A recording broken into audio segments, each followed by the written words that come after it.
dari segi hukum pembuktiannya masih sangat lemah. Apalagi 5 terpidana mengatakan Peggy ini tidak terlibat. Pelaku lain yang berani menerangkan bahwa PS ini orangnya, padahal mereka tinggal di satu lingkungan, bahkan ada teman sekolah ataupun teman bermain. Berarti Bapak membantah bahwa selama ini Peggy merubah nama jadi Robi ya Pak? Iya. Jadi nggak ganti identitas ya Pak? Jadi itu hanya nama samaran saja? Samaran kan Pak? Iya. Saya Bapak untuk membantu Peggy Pak ini dalam proses hukum Pak. Saya supaya dibebaskan aja gitu. Nggak salah.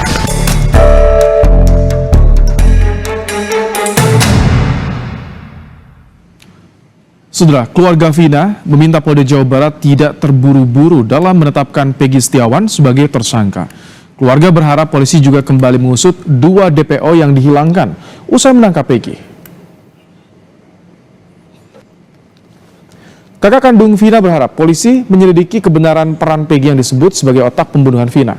Karena dari informasi yang didapat kuasa hukum keluarga Vina, Hotman Paris, 5 narapidana dalam kasus Vina membantah jika Peggy yang ditangkap adalah pelaku.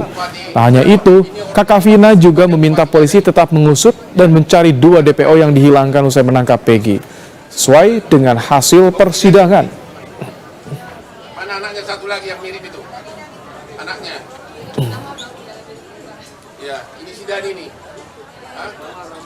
Jangan tergesa-gesa lah, jangan tergesa-gesa ngambil keputusan bahwa itu tersangka dulu, diteliti dulu, diselidiki dulu lebih lanjut gitu. Jadi sih. Jadi terhadap DPO yang katanya sudah tertangkap bernama Peggy, sikap keluarga adalah jangan Polda Jabar agar jangan bikin tergesa-gesa membuat keputusan bahwa dia adalah pelaku, begitu. Ya. 2 pelaku DPO yang katanya adalah fiktif. Keluarga sangat kaget mendengarnya ya. Kami keluarga meminta kepada kepolisian agar tetap 2 DPO ini ditelusuri lagi, ditindaklanjuti lagi. Kenapa? Ya, karena kan di pengadilan awal itu disebutkan 3. Ya. Karena sekarang berubah menjadi 1. Jadi ya kami keluarga sangat keberatan ya. Kami mendapat informasi bahwa 6 dari terpidana ini sudah di BAP lagi oleh Polda Jabar dalam minggu-minggu terakhir ini.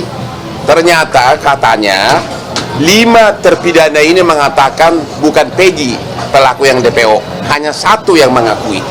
Jadi 5 lawan 1. 5 terpidana ini mengatakan di BAP bahwa bukan Peggy pelakunya yang DPO, sedangkan 1 mengakui. Jadi 5 lawan 1. Itu terhadap Peggy. Sementara di depan keluarga Vina, mantan Wakil Bupati Cirebon membantah anaknya terlibat dalam kasus pembunuhan Vina. Wahyu Ciptaningsih menyebut tuduhan yang diberikan kepada kedua anaknya berdampak psikologis. Wahyu juga mendukung langkah hukum keluarga agar kasus pembunuhan Vina terungkap sehingga tidak menjadi isu liar.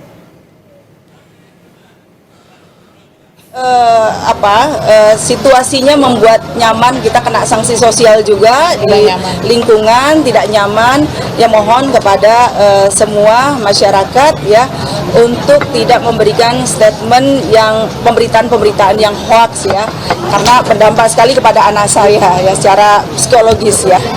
Dari nama ya, cuma hanya saja memang ada kemiripan nama ya, tapi sesungguhnya anak saya juga dipanggilnya Rama bukan Dani ya. Begitupun juga Satria Robi Saputra ini ya dipanggilnya Satria. Ya mudah-mudahan dengan klarifikasi dengan Bang Hotman, dengan para pengacara juga di sini, ini menjadi terang benderang, dan yang saya inginkan juga dari keluarga Vina juga supaya mendapatkan keadilan. Usai Peggy ditangkap dan ditetapkan sebagai tersangka, 4 rekan kerja Peggy saat menjadi kuli bangunan di Bandung, Jawa Barat memberikan kesaksian yang meringankan. Salah satunya Sandi Ibnu Zalil yang membenarkan dirinya bersama Peggy dalam satu rumah yang sama di Bandung pada malam Minggu 27 Agustus 8 tahun silam saat Vina dibunuh di Cirebon. Ibnu memastikan dirinya siap memenuhi panggilan polisi sebagai saksi untuk meringankan Peggy yang disangka polisi sebagai otak pembunuhan Vina. Sejumlah barang bukti yang menguatkan keberadaan Peggy di Bandung juga disiapkan oleh teman-temannya. Malam itu bersama Peggy. Jejer ya berjaringan lah. Oh, berdempetan ya? Iya, Berjaringan ya. Jejer ya. Itu bareng aja. Iya, bareng aja. Satu bedeng bareng. Satu bedeng itu bareng, tapi posisi tidurnya nggak ingat. Tapi intinya ada di situ ya? Iya, Berapa, Pak? ada di situ. Tanggal berapa Bapak ingat? Malamnya tanggal 27 Agustus. Tanggal 27 malam ya? Iya, ada di situ. Nah, ini yang pulang.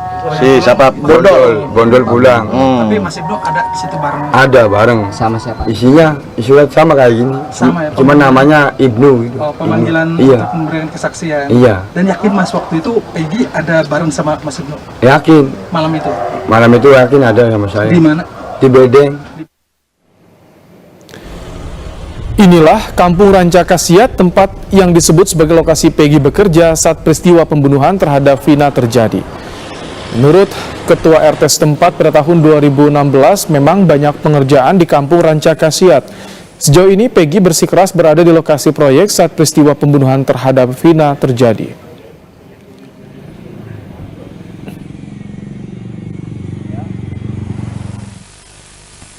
Kalau di sini lingkungannya perumahan semua, Pak. Jadi banyak orang asing yang datang ke sini, gitu ya. Kita nggak tahu semuanya orang-orang yang datang ke sini, gitu. Berarti banyak pendatang juga yang Betul. Kalau ada pekerjaan itu emang suka dari luar atau dari mana mungkin para pekerjanya? Kalau pekerja mungkin ya kita juga kurang tahu masalah pengurus. Mungkin ada yang dari luar juga, ada yang dari lingkungan sini, gitu. Kurang tahu karena tahun 2016 ya. Saya sendiri belum menjabat selaku pengurus di sini. Warga sekitar rumah kontrakan yang pernah ditempati Peggy Setiawan dan sang ayah di Kabupaten Bandung merasa kaget setelah Peggy ditangkap. Warga baru mengetahui Peggy adalah Robi sebab saat tinggal di kontrakan, Peggy mengaku dirinya adalah Robi. Saat itu warga juga hanya tahu Peggy tinggal bersama saudaranya yang belakangan setelah kasus ini viral baru diketahui bahwa yang dimaksud saudaranya oleh Peggy ternyata ayah Peggy.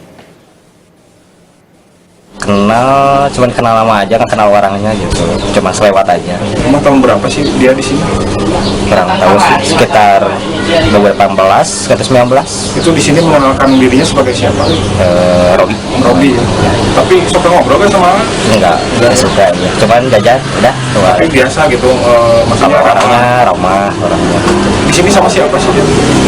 Dulu saudaranya sih akunya. Sama saudara? Dulu mah gitu. Bukan sama ayahnya gitu? Kalau sekarang kan udah ketahuan ayahnya. Oh, dulu mah ngakunya saudara. Ya gitu. Polda Jawa Barat akan membeberkan bukti-bukti dan saksi yang menjadi dasar penetapan Peggy alias Peron saat pra-peradilan diajukan kuasa hukum Peggy. Sebelumnya Polda Jawa Barat yakin Peggy merupakan otak pembunuhan dan ada di lokasi kejadian berdasarkan pada kesaksian sejumlah orang dan bukti. Mendapatkan keterangan dari lebih dari 2 saksi, ya, lebih dari 2 saksi yang menyatakan bahwa tersangka PS berada di lokasi pada saat kejadian. Jadi kita bukan mereka berdasarkan asumsi. Tolong dipahami ini rekan-rekan. Tentu teman-teman penyidik bekerja berdasarkan prosedur yang ada, ya, berdasarkan prosedur yang ada dan alat bukti serta barang bukti yang didapatkan. Sebaliknya, kuasa hukum rekan Peggy meyakini Peggy bukan pelaku dalam kasus pembunuhan Vina.